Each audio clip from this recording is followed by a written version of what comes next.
Dear students, আজ তোমাদের বোঝানো হবে কিভাবে কমপ্লেক্স সেন্টেন্স থেকে কিভাবে আমরা সিম্পল সেন্টেন্সে পরিবর্তন করতে পারি। তো কমপ্লেক্স সেন্টেন্স থেকে সিম্পল সেন্টেন্সে পরিবর্তন করার আগে আমাদের যে জিনিসটি খুবই জরুরি জানা, অবশ্যই আমরা একটু দেখে আসি যে কমপ্লেক্স সেন্টেন্স চিনিবার কিছু উপায় আছে বা কিছু আমাদের চিনবার ফর্মুলা থাকা দরকার। অবশ্যই এই সেন্টেন্সের শুরুতে থাকতে পারে হোয়েন, থাকতে পারে সিন্স, অ্যাজ, দো, অলদো, এবং থাকতে পারে ইফ, আনলেস, এই ধরনের কনজাংশন গুলি থাকতে পারে। সাবঅর্ডিনেটিং কনজাংশন থাকলেই তার মানে সাবঅর্ডিনেট ক্লজ, আর সাবঅর্ডিনেট ক্লজ যুক্ত বাক্যটাকে বলা হয় কমপ্লেক্স সেন্টেন্স। আর এই কমপ্লেক্স সেন্টেন্স থেকে আমরা কিভাবে সিম্পল সেন্টেন্সে পরিবর্তন করতে পারি আমরা একটু বোর্ডের দিকে দেখে আসি। ডিয়ার স্টুডেন্টস, অবশ্যই আমরা বোর্ডের দিকে যাওয়ার আগে তোমাদের একটি কথা বারবার বলে যাচ্ছি যে কোনো ভিডিও তোমরা না টেনে অবশ্যই শুরু থেকে শেষ পর্যন্ত ভালোভাবে দেখার চেষ্টা করবে। কমপ্লেক্স থেকে সিম্পল করার জন্য তোমরা অনেকেই অনেক ভিডিও দেখেছো, অনেকেই অনেক কিছু বুঝতে পারোনি। আশা করি আজকের এই ভিডিও থেকে অনেকটাই বা অনেকাংশেই তোমরা বুঝতে পারবে অতি সহজে। সেই প্রত্যাশা তোমাদের কাছ থেকে রাখছি, ইনশাআল্লাহ। দেখে আসি আমরা কিভাবে কমপ্লেক্স থেকে সিম্পল সেন্টেন্সে পরিবর্তন করতে পারি। আমরা একটু এক নজর দেখে আসি। ডিয়ার স্টুডেন্টস, তোমরা লক্ষ্য করো যে কমপ্লেক্স টু সিম্পল সেন্টেন্সে পরিবর্তন কিভাবে আমরা করতে পারি। 1 নাম্বার, কোনো কমপ্লেক্স সেন্টেন্সের শুরুতে যদি হোয়েন থাকে এবং সেন্টেন্সের সাবজেক্ট মানে কমার আগে এবং কমার পরের অংশ, কমার আগের অংশ মানে ফার্স্ট পার্ট, এখানে সাবজেক্ট হি এবং দ্বিতীয় অংশ সাবজেক্ট হি যদি একই থাকে, সেই ক্ষেত্রে কিভাবে আমরা কমপ্লেক্স থেকে আমরা সিম্পল সেন্টেন্সে পরিবর্তন করতে পারি আমরা একটু দেখে আসি। ডিয়ার স্টুডেন্টস, অবশ্যই এখানকার হোয়েনটা বাদ যাবে এবং প্রথম অংশের সাবজেক্ট হি বাদ যাবে। তাহলে থাকে কি ডিয়ার স্টুডেন্টস, থাকে পয়েন্ট টু মার্কেট। এখন এই পয়েন্ট হচ্ছে একটা পাস্ট ফর্ম, এটা পাস্ট ফর্ম হলেও এটাকে বানাতে হবে এখন ভার্বের প্রেজেন্ট ফর্ম গো। এই গো কে আবার বানাইতে হবে আইনজি যুক্ত, তার মানে প্রেজেন্ট পার্টিসিপল বানাইতে হবে আমাদের নিয়মতান্ত্রিক ভাবে। তাহলে থাকে কি কমার আগ পর্যন্ত টু মার্কেট। এখন কমা, এই কমার পর যতটুকু অংশ যেমন আছে ঠিক তেমন আমরা লিখবো, কোনো পরিবর্তন করবো না ইনশাল্লাহ।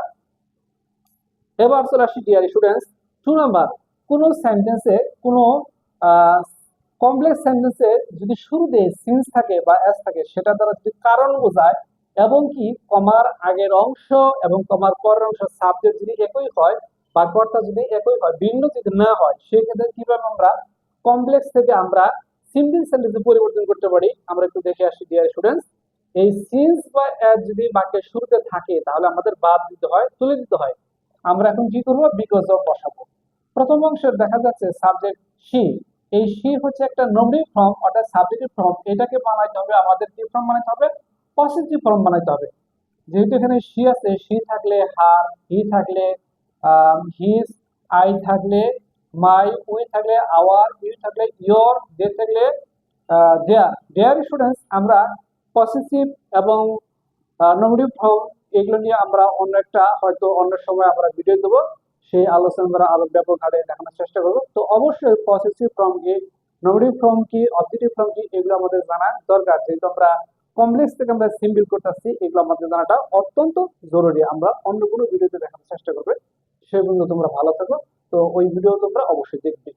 তো আবার আমরা মূল আলোচনা চলে আসি। ডিয়ার স্টুডেন্টস, তাহলে এটা আমাদের কি করতে হবে, আমাদের পরিশ্রম করতে হবে। এখন ডিয়ার স্টুডেন্টস, সাবজেক্টের পরে যদি কোনো সাবজেক্টের ভার্ব এম অথবা ইজ বা ওয়াজ থাকে, অর্থাৎ টু বি ভার্ব যদি থাকে, সেই ক্ষেত্রে এখানে আমাদের বিং লিখতে হবে।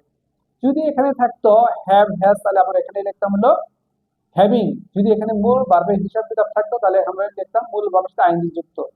এখানে সাহায্যকারী ভার্ব আছে এবং মূল ভার্বের হিসাব কিতাব আছে, তাহলে সাহায্যকারী ভার্বকে মূল ভার্বের সাথে আইনজি যুক্ত করতাম আমরা।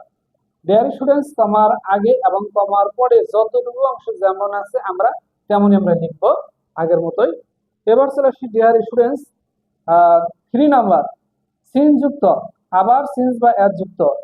হ্যাঁ, এবার আমরা দেখে আসি সিন্স বা এজ আছে, অথচ দেখা যাচ্ছে যে কমার আগের যে সাবজেক্ট ওয়াটার এবং কমার পরে যে সাবজেক্ট এখানে দে, সাবজেক্ট হচ্ছে এখানে ভিন্ন ধর্মের দু ধরনের। সেই ক্ষেত্রে আমাদের কি করণীয়, আমাদের সিম্পল করার সময় কমপ্লেক্স থেকে আমরা সিন্স বা এস থাকলে তুলে দেব। এখানকার এই সাবজেক্ট এখানে আমাদের লিখতে হবে আগের মতো। এখানে সাহায্যকারী ভার্ব অর্থাৎ বি ভার্ব যদি এম বা ইজ বা ওয়াজ থাকে, এখানে আমরা বিং লিখবো। এবার কমার আগের অংশ এবং কমা থেকে পরের অংশ যেমন যেমন আছে তেমন আমরা লিখবো। ডিয়ার স্টুডেন্টস, এবার আমরা চলে আসি 4 নাম্বার ইফ যুক্ত। If we drink pure water comma we will be save. এবার আমরা দেখে আসি ইফ যুক্ত কোনো কমপ্লেক্স সেন্টেন্সকে কিভাবে আমরা সিম্পল সেন্টেন্সে পরিবর্তন করতে পারি। ডিয়ার স্টুডেন্টস, আমাদের কি করতে হবে? ইফ বাদ দিতে হবে। ইফটা আমাদের কি করতে হবে? তুলে দিতে হবে। ইফ আমাদের তুলে দিতে হবে। এবার আমাদের সাবজেক্ট উইল তুলে দিতে হবে। থাকে কি তাহলে? Drink pure water. এখানে এই ড্রিঙ্ক হচ্ছে একটা ভার্বের বেস ফর্ম। এটার আগে আমাদের একটা প্রিপজিশন আমাদের বাই লিখতে হবে, তারপরে মূল ভার্বের সাথে আইএনজি যুক্ত করতে হবে। এখন কমার আগে এবং কমার পরে যতটুকু অংশ যেমন আছে ঠিক আমরা সেইভাবেই লেখার চেষ্টা করবো ইনশাল্লাহ। ডিয়ার স্টুডেন্টস, এবার চলে আসছি আমরা 5 নাম্বারে। কোনো কমপ্লেক্স সেন্টেন্সের শুরুতে যদি আনলেস থাকে এবং কমার আগে এবং কমার পরে যদি সাবজেক্ট যদি একই হয়, সেক্ষেত্রে আমাদের কি করণীয়, কিভাবে আমরা কমপ্লেক্স থেকে আমরা সিঙ্গেল করতে পারি এক নজর দেখে আসি।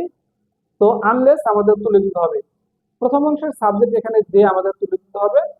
শুরুতে আমাদের কি করতে হবে? উইদাউট লিখতে হবে। মূল ভার্বের সাথে আমাদের আইএনজি যুক্ত করতে হবে। তারপরে কমার আগে এবং কমার পরে যতটুকু অংশ যেমন যেমন আছে ঠিক তেমন তেমন আমাদের লিখতে হবে।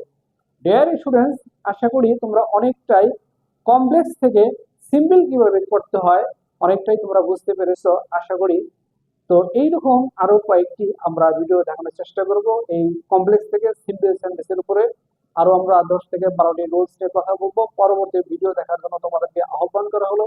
অবশ্যই তোমরা যদি আমার ভিডিওটি ধীর স্থির ভাবে কোনো টেনে টুনে না যদি তোমরা দেখো, ইনশাল্লাহ তোমরা অনেকটাই বুঝতে পারবে বলে আমি বিশ্বাস করি।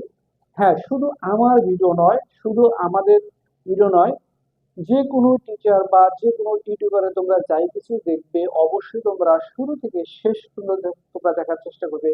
আর এই ভিডিওটি শুধু ক্লাস ভিত্তিক বা ফিক্সড কোনো ক্লাসের জন্য নয়, যে কোনো ক্লাসের বা যে কোনো কম্পিটিটিভ এক্সামের জন্য তোমরা পড়তে পারো বা তোমরা দেখতে পারো। অবশ্যই তোমাদের যে কোনো সময় যে কোনো কম্পিটিটিভ এক্সামে তোমাদের কাজে দিবে বলে বিশ্বাস করি। তো কমপ্লেক্স থেকে সিম্পল করার সময় আমাদের অনেকটাই গুরুত্ব দিতে হয়, অনেক কিছু জানতে হয়, অনেক কথা বলতে হয়। তো তোমাদের অবশ্যই বলে রাখি, পরবর্তী ভিডিও দেখার জন্য তোমাদের আহ্বান করা হলো। তোমরা অবশ্যই দেখতে থাকো, আর সুন্দর সুন্দর ভিডিও নিয়ে আসবো তোমাদের সামনে। অন্য কোনো ভিডিওর অংশ বিশেষ নিয়ে তোমাদের সামনে হাজির হবো। সেগুলো তোমরা ভালো থাকো, সুস্থ থাকো, সুন্দর থাকো। Okay my dear students, thank you all.